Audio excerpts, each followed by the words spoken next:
आप देख रहे हैं 12 से 2 देश का पॉलिटिकल शो। प्रधानमंत्री नरेंद्र मोदी राजस्थान के बारां में रैली को संबोधित कर रहे हैं और इससे पहले उदयपुर में राहुल गांधी रैली कर चुके हैं। तो मैदान में महारथी कौन जीतेगा चुनावी बाजी, इस पर बात करेंगे, लेकिन पहले आपको सीधे बाड़ा लेकर चलते हैं। सुनते हैं क्या कह रहे हैं पीएम मोदी। वो भी अपने बच्चे को वीडियो सोशल मीडिया में डाल दे और ये वाक्य बच्चे बोलते हैं। और कुछ लोगों ने ये भी करामत की है, बच्चे हैं बोलते हैं लेकिन आवाज मेरी निकालते हैं। साथियों, आज कांग्रेस के समर्थन से राजस्थान में समाज विरोधी ताकतों के हौसले बुलंदी पर है। राजस्थान में इंसान का सरेआम गला काटा जा रहा है, जश्न मनाया जा रहा है। झालावाड़ में दलित युवकों के साथ क्या हुआ, ये भी पूरे देश ने देखा है। तीज त्योहार के लिए मशहूर राजस्थान में रामनवमी, होली, हनुमान जयंती जैसे त्योहार दंगों की भेंट चढ़ गए। कांग्रेस सरकार में छबड़ा और गंगधार में क्या हुआ था, ये क्या कोई भूल सकता है क्या? आप मुझे बताइए, ये दंगाइयों पर कड़ा एक्शन होना चाहिए था कि नहीं होना चाहिए था? वो जेल में होने चाहिए थे कि नहीं होने चाहिए थे? उन पे सजा होनी चाहिए थी कि नहीं होनी चाहिए थी? लेकिन यहां छबड़ा दंगों का आरोपी मुख्यमंत्री के सरकारी आवास पर रेड कारपेट पे चलता है, रेड कारपेट पे।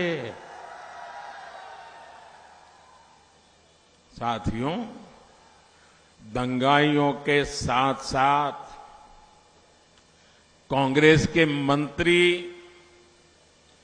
बहनों बेटियों पर अत्याचार करने वालों के साथ भी मजबूती से खड़े रहते हैं। तो दिग्गजों ने पूरा जोर लगा रखा है राजस्थान के रण में। एक तरफ राहुल गांधी, दूसरी तरफ प्रधानमंत्री नरेंद्र मोदी चुनावी सभाएं कर रहे हैं। मैदान में महारथी कौन जीतेगा राजस्थान की बाजी, कुछ क्या लग रहा है? देखिए, अभी तो बहुत साफ लग रहा है कि भारतीय जनता पार्टी का एज है और एज क्या काफी आगे स्थिति में है। अब ये 4 दिन में इतना बड़ा क्रांति हो जाए तो बात दूसरी है, जो राजनीति में होती नहीं है, लेकिन फिर भी उम्मीदों पर दुनिया कायम है। और मुझे लगता है कि ये भारतीय जनता पार्टी के लिए अकेली स्टेट है जिसको हाँ बहुत पक्के तौर पे कह सकते हैं। बाकी मध्य प्रदेश का नंबर जब होगा और ठीक है। अभी तो वैसे भी राजस्थान की बात करें, प्रधानमंत्री नरेंद्र मोदी कह भी रहे हैं कि जादूगर के चेहरे पर हवाइयां उड़ रही। देखिए, जादूगर और बाजीगर, राजनीति के बाजीगर और राजनीति के जादूगर, दोनों के बीच में है ये मामला। बाजीगर से मेरा मतलब जो बाजी पलटने की क्षमता जिसके अंदर हो, वो प्रधानमंत्री के अंदर रहती है, हमेशा माना जाता है। शब्दों के बाजी आप भी बदल देते हैं। और जादूगर अशोक गहलोत पेशे से, मतलब वो जादूगर कहे जाते हैं राजनीति के। मुझे लगता है अशोक गहलोत ने चुनाव को मुकाबले पर ला दिया है। और आज अगर बीजेपी, ये सही है कि सबसे ज़्यादा उम्मीद परस्त वो राजस्थान को लेकर के है, लेकिन जिस तरह अशोक गहलोत लड़ रहे हैं चुनाव, तो मुकाबला है। अब मुकाबले में 4 दिन के अंदर इस जैसे लड़ाई जब दौड़ होती है तो बिल्कुल बराबर जब चल रहे होते हैं, तो जो आखिरी दौर में ज्यादा जोर लगा देता है वो पाले को पहले छू लेता है। बिल्कुल, जो कहा जा रहा था कि साहब राज बदलने का रिवाज राजस्थान का, वो रिवाज क्या बदल जाएगा इस बार? ये टक्कर में ला दिया है चुनाव, इसका क्रेडिट अशोक गहलोत को जाएगा?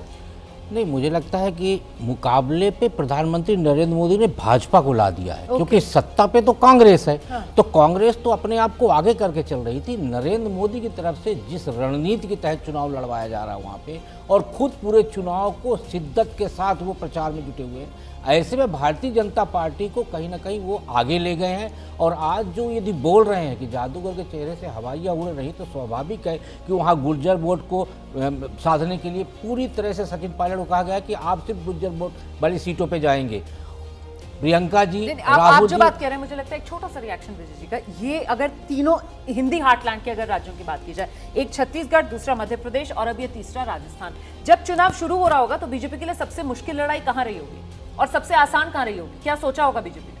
नहीं, मुश्किल थी भारतीय जनता पार्टी के लिए राजस्थान में, क्योंकि वो डिवाइडेड हाउस है। राजस्थान सबसे ज़्यादा डिवाइडेड हाउस था, लेकिन छत्तीसगढ़ को उन्होंने पहले ही एक डिफीटेड स्टेट की तरह से देखा था। और मध्य प्रदेश में था कि शिवराज जी के सरकार के 18 साल के बाद किस तरह से मुश्किल से निकाल पाएंगे। लेकिन ये इसलिए महत्वपूर्ण है कि बिना किसी फेस के आप अशोक गहलोत जैसे बड़े नेता के खिलाफ पूरा चुनाव लड़ रहे हैं। और इतना divided house Bharatiya Janata party का किसी भी राज्य में नहीं है जितना आज की तारीख में राजस्थान में है। और वहां पर जो वसुंधरा जी हैं, जो सबसे बड़ा फेस है, आपने उनको दरकिनार किया है या साइडलाइन किया है, ये भी एक बड़ा चैलेंज है।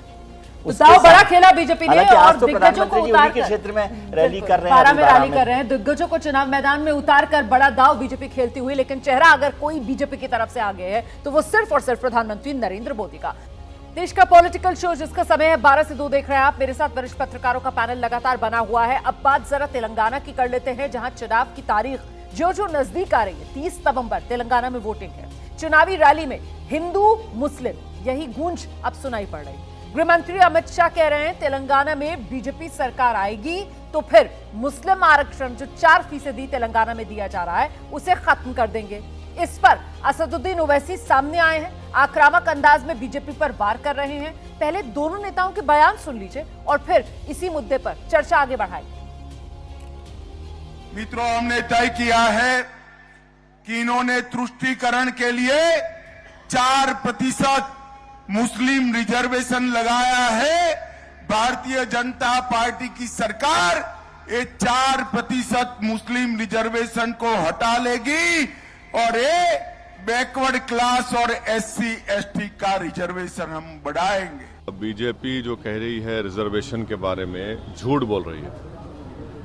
तेलंगाना और आंध्रा के में जो रिजर्वेशन मिल रहा है मुसलमानों को, रिलीजन पे नहीं मिल रहा। नंबर 1 उनको मिल रहा है उनके सोशल एजुकेशनल बैकवर्डनेस की बुनियाद पर, और हर मुसलमान को नहीं मिल रहा है। एक बैकवर्ड मुसलमानों में ही बैकवर्ड एक क्लासेस या कास्ट की लिस्ट बनाई गई है, उन्हीं को मिल रहा है। और सुप्रीम कोर्ट के फैसले के बाद ये जारी है। तो आखिर बीजेपी को नफरत क्यों है? अगर मुसलमानों में वो जो बैकवर्ड क्लासेस हैं, उन गरीब के बच्चे डॉक्टर बन रहे हैं, इंजीनियर बन रहे हैं, MRO बन रहे हैं, RDO बन रहे हैं, टीचर्स बन रहे हैं, नर्सेज बन रहे हैं, तकलीफ क्या है उनको आखिर? क्या वो नहीं चाहते कि भारत एक ताकतवर मुल्क बने? तो ये इनकी नफरत की सियासत है। तो मुस्लिम आरक्षण पर यह सियासी रण, और इसी को लेकर सवाल आपके सामने। चुनावी रण में मुस्लिम आरक्षण 13% के आसपास मुसलमानों की आबादी है तेलंगाना में। ये उसी के इर्द गिर्द यहाँ पर सियासी ताना बाना बुना जा रहा है। देखिए, बीजेपी के साथ क्या है, जैसे बचपन में कोई डॉक्टर होते थे, वो लाल दवाई देखते थे। आपको खांसी हो, जुकाम हो, बुखार हो, पेट दर्द हो, कमर दर्द हो, लाल दवाई पी लो, ठीक हो जाओगे। ठीक हो ना हो तो उनको लगता है कि हर चीज़ का इलाज हिंदू मुस्लिम है, जबकि ऐसा नहीं होता है। कर्नाटक में तो आपने खत्म कर दिया था मुसलमानों का आरक्षण, बाद में सुप्रीम कोर्ट ने उसको स्टे किया, लेकिन नतीजे क्या आए? भाई, ध्रुवीकरण की राजनीति तब चलती है जब कोई बहुत जेन्युइन मुद्दा हो। और सही कह रहे हैं, वैसे ये जो आरक्षण मिल रहा है, ये मंडल कमीशन के तहत जो पिछड़े मुसलमान हैं उनको जो है, जिसको पसमानदा कहा जाता है, आजकल बीजेपी में पसमानदा मुसलमानों को रीच आउट करने की बड़ी मुहिम चल रही है। वो साइकिल चला के लोग पहुंच रहे हैं एक तरफ, और दूसरी तरफ वो अमित शाह जी वहाँ कह रहे हैं हम आरक्षण खत्म कर देंगे उनका, मुस्लिम ओबीसी का। तो मुस्लिम ओबीसी का आरक्षण आप कैसे खत्म करोगे? और सही, और रिलीजन के आधार पर अगर मिलेगा तो आप खत्म कर सकते हो, क्योंकि रिलीजन के आधार पर जब भी दिया गया, सुप्रीम कोर्ट ने उसको नल एंड वाइट किया। जो उत्तर प्रदेश में दिया था चुनाव से पहले, कांग्रेस पार्टी जब सरकार थी, मुझे याद है, उसको खत्म किया था। तो इसलिए नहीं, ये अभी 2009 में केंद्र सरकार ने किया था, जब उसको 4% का उसको सुप्रीम कोर्ट ने खत्म किया। जो रिजर्वेशन सोशल बैकवर्ड के आधार पर है, चाहे वो मुसलमान का हो चाहे हिंदू का हो, उसको वो संवैधानिक है। इसलिए मुझे लगता है कि चूंकि बीजेपी को अभी लग रहा है कि वहाँ और कोई मुद्दा चल नहीं रहा है, कभी पिछड़ा मुख्यमंत्री, तो कभी जो है ये आरक्षण वाला मुद्दा, तो एक किसी बड़े मुद्दे की तलाश में बीजेपी है।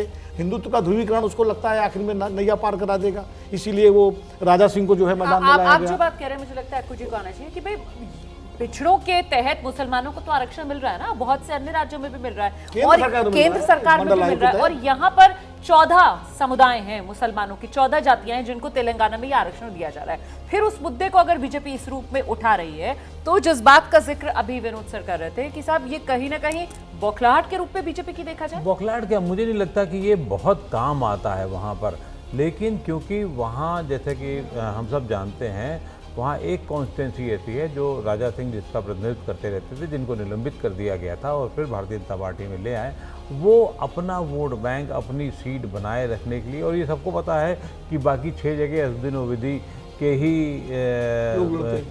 साथी जब जीतते रहे हैं वहाँ पर AIM के, और वही लोग उसमें हैं। अब बाकी राज्य में जरूर वो बीजेपी की कोशिश तेलंगाना में एक तरीके से डिरेल हो गई थी जिसे कह सकते हैं आप, क्योंकि वहाँ पर पहले जितनी तेजी से बीजेपी आगे जा रही थी, अब वो स्थान मुझे कहने में कोई संकोच नहीं है कि वो कांग्रेस ने फिर से तेलंगाना की चुनावी लड़ाई में वापस आने के लिए ये ध्रुवीकरण के सहारे बीजेपी नजर आ रही है क्या विजय जी? मुझे तो ये समझ नहीं आया कि बीजेपी ने बैकआउट क्यों किया है। हाँ। हैदराबाद के जो म्यूनिसिपल इलेक्शंस हुए थे, हैदराबाद ग्रेटर हैदराबाद के, और उसमें जिस तरह से भारतीय जनता पार्टी को रेस्पॉन्स मिला था और उसके बाद लगातार काम किया गया था और उनको संजय बांडी को वहाँ पर अध्यक्ष बना के एग्रेसिव हुआ था, तो वहाँ से संजय बांडी को हटाने का मतलब था कि बीजेपी ने बैकआउट किया है। और पहले उन्होंने कहा कि ओबीसी मुख्यमंत्री बनाएंगे, जो पार्टी अभी 10 MLA लाने की स्थिति में भी नहीं है, 5 MLA लाने की स्थिति में भी नहीं है। मुझे नहीं लगता कि वहाँ पर बीजेपी रेस में भी है।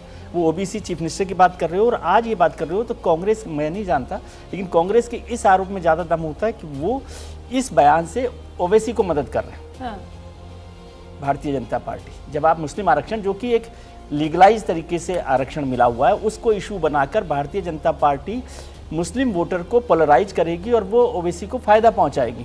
और इस तरह से बीआरएस जो थोड़ी फंसी हुई लगती है, तो बीआरएस प्लस ओवैसी वहां पर चुनाव में मदद कर सकते हैं। हालांकि ये आरक्षण का जो फायदा है ये यूनाइटेड आंध्रा में और कांग्रेस की सरकार थी जिस दौरान ये आरक्षण दिया गया था। बिल्कुल, लेकिन 2014 में फिर तेलंगाना जब बना तो ये कंटिन्यू होता चला। बड़ा फायदा उठा पाएगी ऐसा मुझे नहीं लगता। ठीक है, मैं जरा एक मिनट, अमित शाह ने चुनावी रैली में सिर्फ मुस्लिम आरक्षण ही खत्म करने की बात नहीं की है, उन्होंने तेलंगाना में सरकार आने पर लोगों को अयोध्या में राम मंदिर के मुफ्त दर्शन कराने की भी बात की है। जरा सुनिए, फिर इस पर चर्चा आगे बढ़ाते हैं। मुझे बताओ, अयोध्या में राम मंदिर बनना चाहिए या नहीं बनना चाहिए?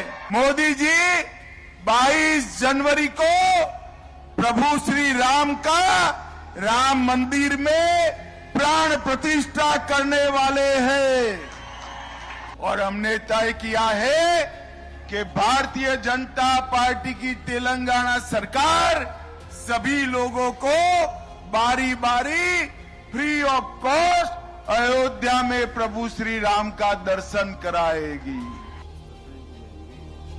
आपको क्या लग रहा है शुक्ला जी, मतलब मुस्लिम आरक्षण से लेकर अयोध्या राम मंदिर दर्शन कराएंगे मुफ्त में, क्या यहाँ पर बीजेपी की क्या रणनीति समझ में आ रही है? देखिए, सबसे मूल विषय यह है कि आरक्षण है सामाजिक न्याय। यदि सामाजिक न्याय के तहत आपने किसी वर्ग को आरक्षण दिया है तो पहला तो आरक्षण के दायरे में लाए गए व्यक्ति का राजनीतिक तौर पे नहीं भुनाना चाहिए जिन्होंने ये आरक्षण दिया। यदि आप उसको राजनीतिक रूप देंगे तो निश्चित तौर पे विपक्ष भी उसका फायदा उठाने का प्रयास करेगा। तो आज भारतीय जनता पार्टी को ये कहने का मौका इसलिए मिला क्योंकि सत्ता पक्ष की तरफ से ये प्रचारित करने का प्रयास किया गया कि हमने मुसलमानों को आरक्षण दिया है, और वही प्लेटफॉर्म का इस्तेमाल अब भारतीय जनता पार्टी अपने लिए भी कर रही है। जहां तक राम तो मतलब आप कह रहे हैं ये खेल बीआरएस की तरफ से शुरू किया जी, तो आज जो पूरा प्लेटफॉर्म बना हुआ है तो बारी बारी से लोग जाके वहां पे मुसलमानों को लेके पॉलिटिक्स करने का प्रयास कर रहे हैं, चाहे वो बीआरएस हो, चाहे कांग्रेस हो, चाहे भारतीय जनता पार्टी नहीं कांग्रेस, लेकिन इस पूरे मामले में मुसलमानों के आरक्षण के मामले में कांग्रेस की तरफ से कोई ऐसा बड़ा बयान सामने निकल कर नहीं आया, तो मतलब कांग्रेस चुप है। लेकिन क्या ये पूरे के पूरे मामले में मुस्लिम वोट को लेकर कांग्रेस ही केंद्र में और इसी वजह से मुस्लिम आरक्षण का मुद्दा गरमा रहा है? देखिए, जो विजय जी ने कहा मैं उस बात से सहमत हूँ कि कांग्रेस इसलिए चुप है, कांग्रेस तो इशू नहीं बनाना चाहती है, ना बनने देना चाहती है, वो इस डिबेट में आना ही नहीं चाहती। कांग्रेस तो वहाँ जो अपनी गारंटियां हैं, जो अपने और मुद्दे हैं, उनको लेके जा रही है। उसको मालूम है कि कर्नाटक के चुनाव के बाद मुसलमानों का मूवमेंट तेलंगाना में कांग्रेस की तरफ हुआ है। हाँ। यही समस्या ओवैसी साहब की है, यही बीजेपी की समस्या है। और बीजेपी की कोशिश ये है कि इस मुद्दे को थोड़ा गर्म करें तो और ओवैसी साहब इस पर रिएक्ट करें तो उसका मुसलमानों में रिएक्शन हो और वो जो मुसलमान कांग्रेस की तरफ जा रहा है वो वापस IIMM की तरफ बढ़े और उसका फायदा BRS को मिले क्योंकि उनका गठबंधन है।